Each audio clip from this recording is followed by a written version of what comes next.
न- नमस्ते दोस्तों।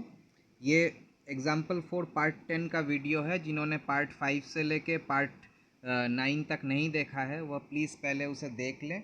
देखिए, हमने पहले तो ये सब पार्ट्स सभी सॉल्व कर लिए हैं। जॉइंट ए से लेके जॉइंट डी, जॉइंट सी, जॉइंट ई पे हम सॉल्व कर रहे थे। तो अब हम आगे बढ़ जाते हैं। तो देखिए, हमने लास्ट वीडियो तक T E B 4/√3 is equal to -120/3 यहाँ तक निकाल लिया था। तो यहाँ से हम हमारा टी ई बी का वैल्यू आराम से निकल जाएगा।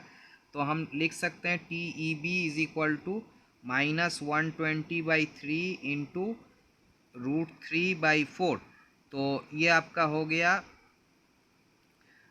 -30/√3 हम लिख सकते हैं। √3 इधर कट देगा और -120/4 -30। तो ये हम टी ई बी का वैल्यू निकाल लिए। तो हम फोर्स ई बी कितना होगा? Force E B is equal to -30/√3 into length of E B. तो देखिए, लेंथ ऑफ ई बी क्या है? तो लेंथ ऑफ ई बी हमारा ये वाला है। तो ये हमने मेथड ऑफ जॉइंट्स जब किया था तो हमने बी का वैल्यू निकाला था 4√21/3। यदि आपने वो वीडियो नहीं देखा है तो प्लीज़ मेथड ऑफ जॉइंट्स पे आप देख सकते हैं, या फिर आप बहुत आसानी से समझ सकते हैं कि हम अगर ट्रायंगल बी सी ई को लेते हैं तो बी सी का वैल्यू 4 है, सी का वैल्यू हमने सपोर्ट रिएक्शंस निकालते वक्त निकाल लिया था। तो इन दोनों का अगर स्क्वायर करके उसका स्क्वायर रूट कर देते हैं, अर्थात पाइथागोरस थ्योरम यदि लगा देते हैं, तो फिर बी का वैल्यू भी निकल जाएगा। तो बी का वैल्यू हमने निकाला था 4√21/3। तो यहाँ पे हम लिख लेते हैं इंटू 4√21/3। तो देखिए, इसका आंसर कितना होगा? 3 -10 इंटू 4 -40√7।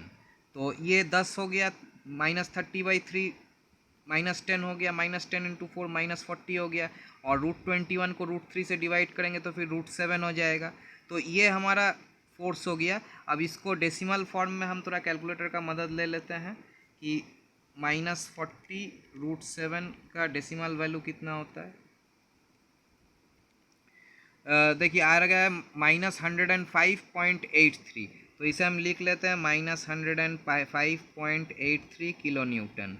तो देखिए, ये भी हमारा जो हमने मेथड ऑफ जॉइंट से निकाला था 105.83 कंप्रेशन, तो वही हमारा यहाँ पे भी आ गया -105.83। अब देखिए, अब एक और मेंबर खाली बाकी रह गया, वह है टर्म ई एफ। तो टर्म ई एफ को भी हम इसी से निकाल लेंगे। तो चलिए, इसको हम मान लीजिए ये वाला इक्वेशन लेंगे, ठीक है।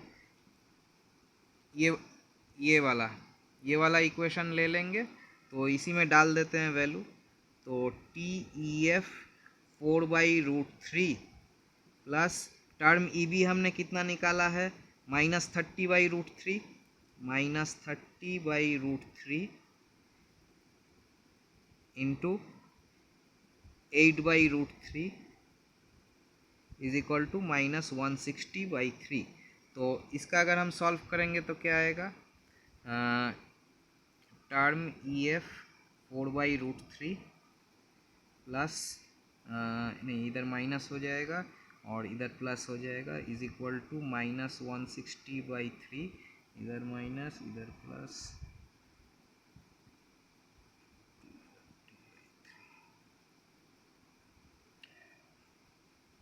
T E F is equal to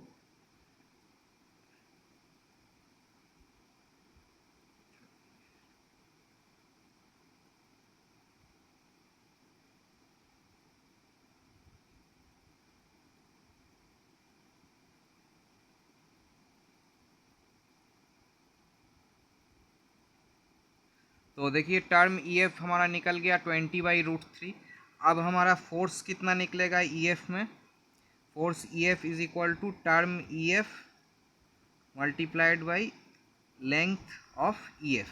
तो देखिए, इस सवाल में हमको ई एफ का लेंथ नहीं दिया गया है, ठीक है। तो इसको हमको निकालना पड़ेगा। तो कैसे निकालेंगे? तो देखिए, ए से लेके सी तक हमारा है 8 meter, 4 meter plus 4 meter 8 meter है, निकल जाएगा।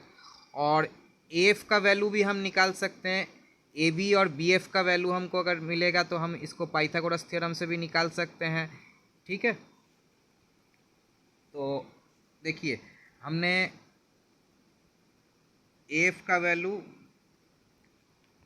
निकाल लेना है, तो बी एफ का वैल्यू हमने पहले ही निकाल लिया था।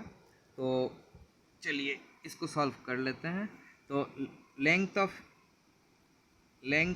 ई एफ, तो length of E F is equal to A E minus A F. तो A E minus A F निकालना है। तो ए एफ का वैल्यू हमारा कितना, ए ई का वैल्यू हमें पता नहीं है, तो ए ई कितना है, ए ई पाइथागोरस थ्योरम से इधर 8 मीटर और इधर 8/√3 मीटर। तो इसको लिख लेते हैं square root of 8 square plus 8/√3 square minus square root of 4 square plus 4/√3 whole square. तो ये हमारा लेंथ हो जाएगा और उसके साथ हम टी ई एफ को मल्टीप्लाई कर देंगे। तो हमारा टी ई एफ कितना आया 20/√3। तो 20/√3, एक सेकेंड थोड़ा गलती हो गया, force of E F is equal to 20/√3 multiplied by ये इसका वैल्यू हमें चाहिए, तो इसका वैल्यू हम कैलकुलेटर से निकाल लेंगे।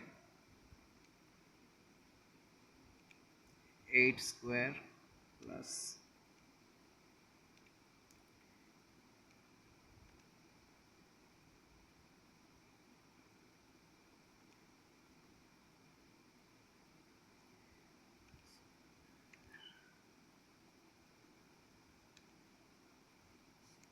4 स्क्वायर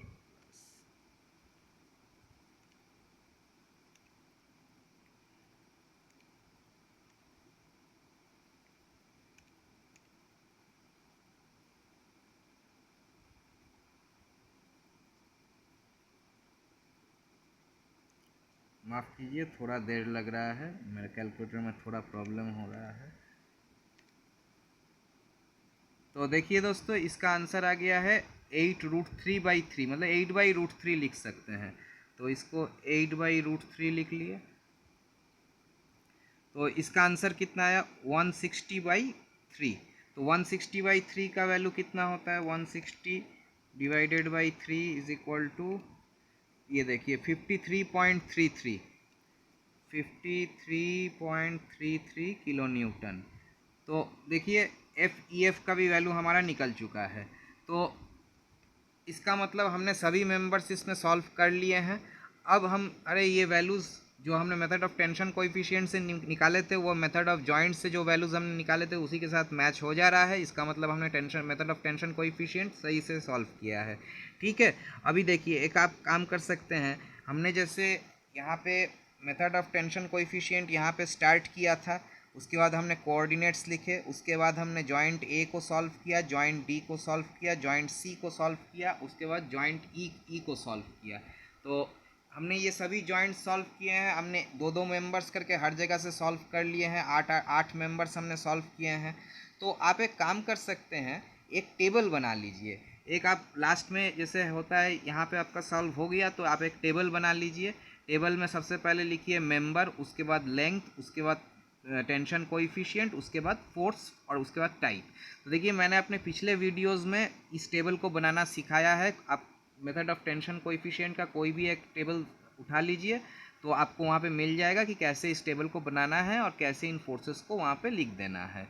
तो चलिए, और लास्ट में ये मार्किंग जो है वो मैंने पहले बहुत सारे वीडियोज़ में सिखाया है, ये मेथड ऑफ जॉइंट्स में भी मैंने सिखाया है कि इसको कैसे करना है। तो ये मार्किंग आप उसी तरीके से कर ले सकते हैं, ठीक है। तो चलिए ये सवाल यहीं पे ख़त्म होता है। तो हमारा मैंने कहा था कि इसको 2 तरीके से सॉल्व करूंगा, मेथड ऑफ जॉइंट्स और मेथड ऑफ टेंशन कोएफिशिएंट। तो मैंने एग्जाम्पल 4 पार्ट 1 से लेके पार्ट 10 तक सभी मेथड, ये दोनों मेथड से सॉल्व कर दिया है, ठीक है। चलिए, अगर आपको मेरे वीडियोस पसंद आते हैं तो प्लीज़ मेरे चैनल को सब्सक्राइब करें, मेरे वीडियोस को ज़्यादा से ज़्यादा लाइक करें, शेयर करें और अपने सुझाव प्लीज़ कमेंट बॉक्स में दें। और नोटिफिकेशन का बेल आइकॉन अर्थात घंटा बजाना मत भूलिए। घंटा बजाने से आपको जब भी मैं कोई वीडियोस अपलोड करता हूँ तो आपको नोटिफिकेशन जल्दी से मिल जाएगा। ठीक है, धन्यवाद।